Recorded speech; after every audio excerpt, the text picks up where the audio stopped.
Welcome guys, if you wanna enter vibration settings on your Alcatel One X 2019, let's click here and enter settings. Now tap on the sound. As you can see, we have here the option, the vibrate on touch.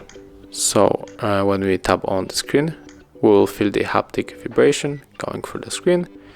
Also there's the haptic feedback duration, so we can adjust these settings with this switcher. You can set it also on the default,